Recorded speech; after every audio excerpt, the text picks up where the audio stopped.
Over the past 7 years, I've been developing a multi-byte ZBX system that transfers and receives primary information through the haptic matrix.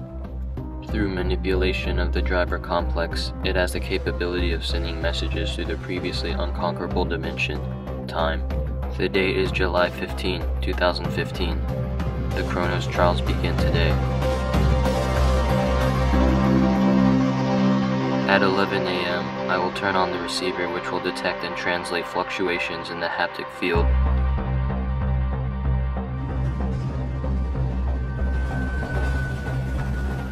At 1 p.m., I will look up the Pennsylvania Pick 5 lottery results and record the winning numbers.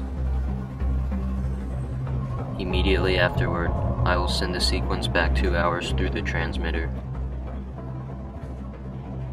Due to the considerable amount of energy expended, messages must be limited to only 10 characters, which makes lottery drawings convenient.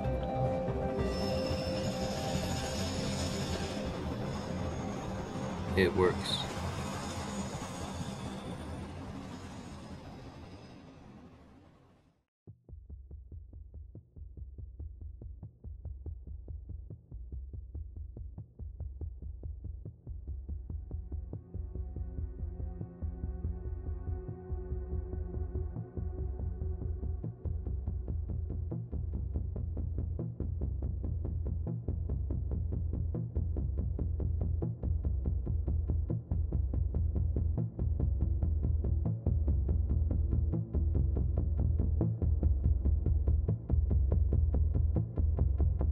Something's not right.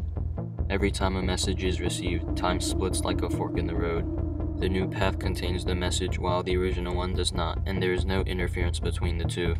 This resolves problems like the grandfather paradox. However, it raises problems like the butterfly effect, where the most minuscule changes in my behavior can amplify over time, leading to significant outcomes. I must have disturbed the original environment so much that it influenced the lottery drawings. After a 4-hour resting period at 5 p.m., I will turn on the receiver, which will detect and translate fluctuations in the haptic field. I will isolate myself from the outside world for 2 hours to minimize any disturbance.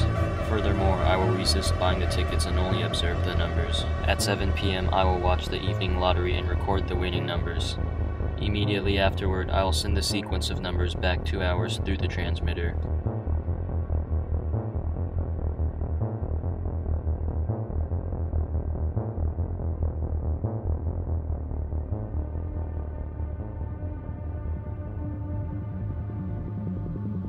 This is the same exact sequence. Is the device looping itself? Is the original transmission stuck in a haptic warp, repeatedly traveling to all receivers regardless of time? It is 5:30 p.m. and the receiver is reset. However, I will leave the transmitter inactivated for 12 hours. I was right. The original transmission will continue to cross-platform every receiver. The only way to resolve this will be to override this signal by transmitting with a higher frequency. This adjustment will be beyond my range of calculation, so the consequences may be unpredictable. But I've gone too far to stop now. I will work on optimizing the frequency level tonight. The date is July 16, 2015. At 11 a.m., I will turn on the receiver, which will detect and translate fluctuations in the haptic field. At 1 p.m., I will look up the Pennsylvania Pick 5 lottery results and record the winning numbers.